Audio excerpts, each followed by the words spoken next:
Chapter 18. Destiny. The more I love you, the more I get hurt. Maybe I have lost focus, or I just don't understand. I have tried to understand my destiny, but theirs I understand more. What is mine if I know yours? Maybe all I need is a mirror, a reflection of my life if I can tell yours. Time has passed. I still don't know. This thing called destiny is reached or not. Maybe not now, even tomorrow, but eventually it will be God. I realized I can see it, but I keep looking away, too distracted or what. Either way, if I'm not yours, I just let it go when I have tried and failed. For what is mine will need no chase or pursuit to be gained. But the more I love you, I get hurt. You were hurt for me. Should I pay the cost too? I'm just a voiceless voice with all these thoughts, wondering how, when, who, and what they did to get there. If they can I not? But my destiny is mine, not theirs. The road will not be the same. I should stay sure I will get there for sure. I will no longer compare. What is yours is not mine. Miriam Kimani, Destiny. I never quite understood what destiny is, but I truly knew this wasn't where I was meant to be. The question was how and when. Heart beating faster than I could think, chest wet with sweat, and eventually, I remembered time wasn't waiting for me. I knew I needed to come out with it and just express my current state of mind to the right people in my life. I was afraid of what I imagined their response would be, that especially telling them university wasn't for me at that time. Did I fail them? Or I just understand my destiny, but I didn't know it? Things were thick. I even replayed how the next few months would be with my life in a cocoon. I thought that for church matters, maybe if I continued attending once a month like I usually did, everything would appear just normal. But for the next 3 years, this did not happen. We would occasionally have visitors on the weekends, and I couldn't have acted invisible. How in the world will I tiptoe around without being heard or bumped into in our home? I had become stoic and made up assumptions that without experience, even getting a retail job would be an uphill task. I interviewed myself and disqualified myself for any jobs in my mind. I justified myself disqualification. I never imagined that any employer would consider me over someone else who knew their job description like the palm of their hands.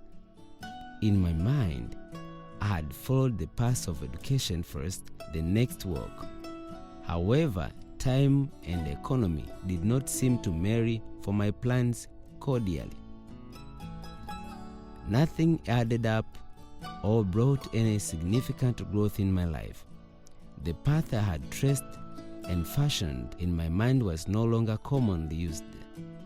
I felt like a majority of my peers had their foot on the market while I still played Russian roulette, except that I had no idea where I was aiming at.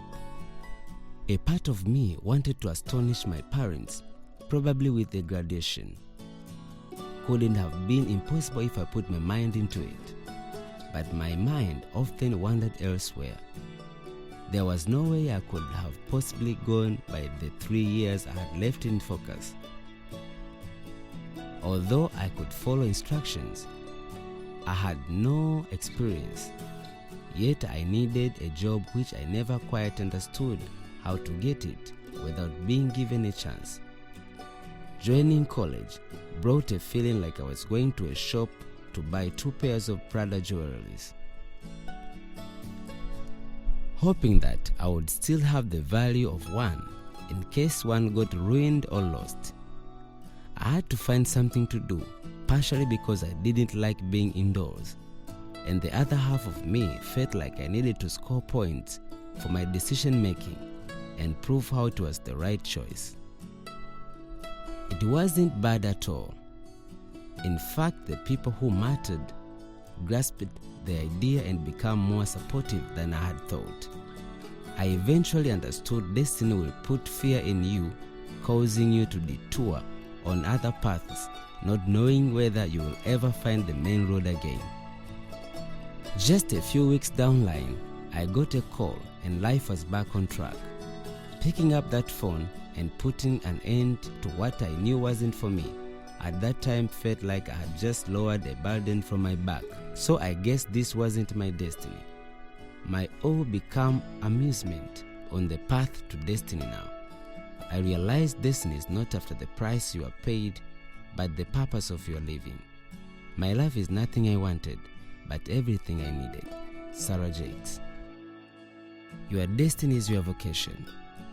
You may have heard success is not a destination. It is a journey. I used to think success and destiny is the same thing.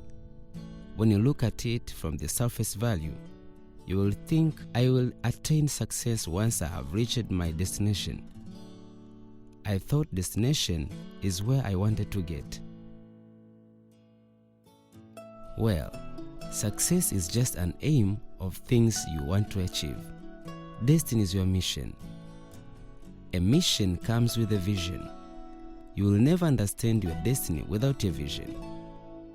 Sometimes, only you can see where you are supposed to head, regardless of how crazy things get.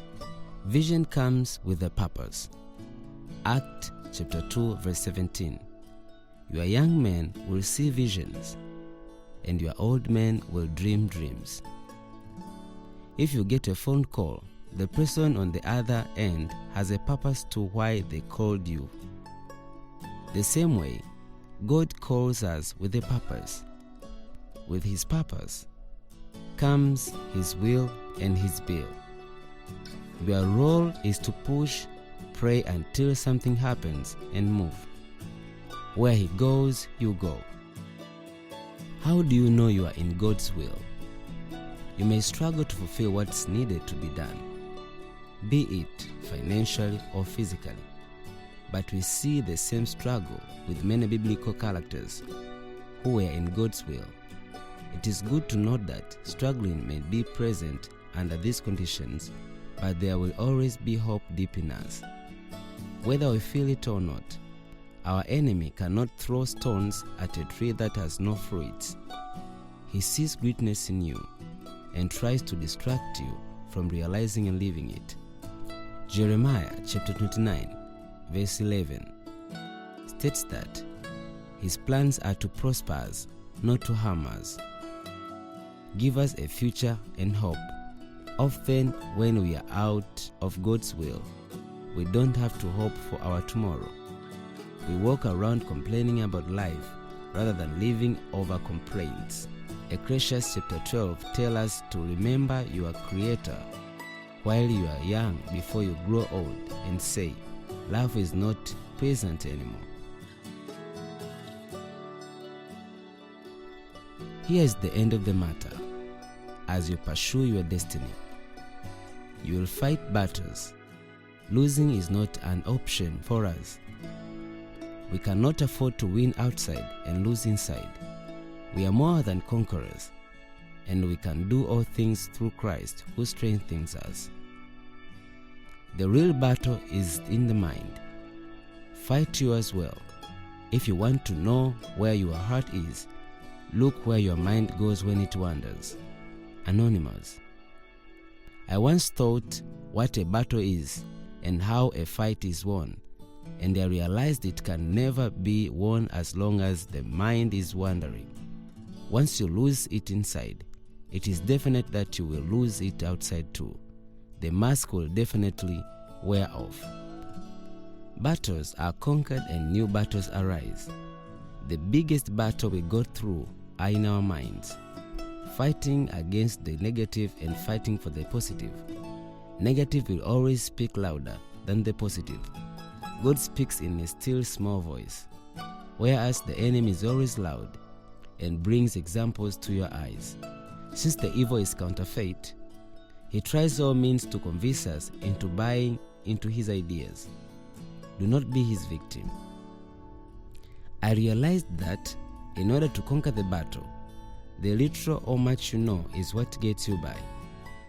Isn't it recorded that we shall know the truth and the truth will set us free?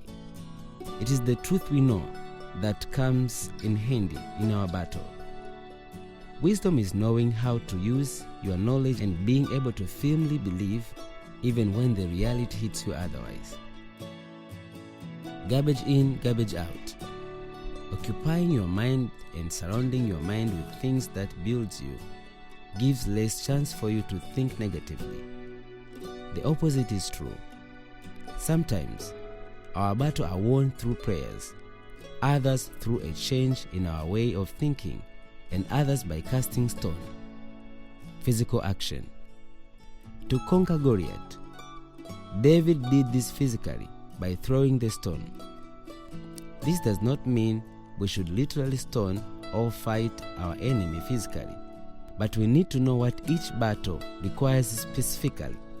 We should stand with God's word and cast out all fear, doubt, and negative thoughts. We have to start winning inside while still winning outside. Every minute you are sad, you lose 60 seconds of joy. Upgrade your faith to match your dreams. Don't downgrade your faith to match your reality. Devon Franklin.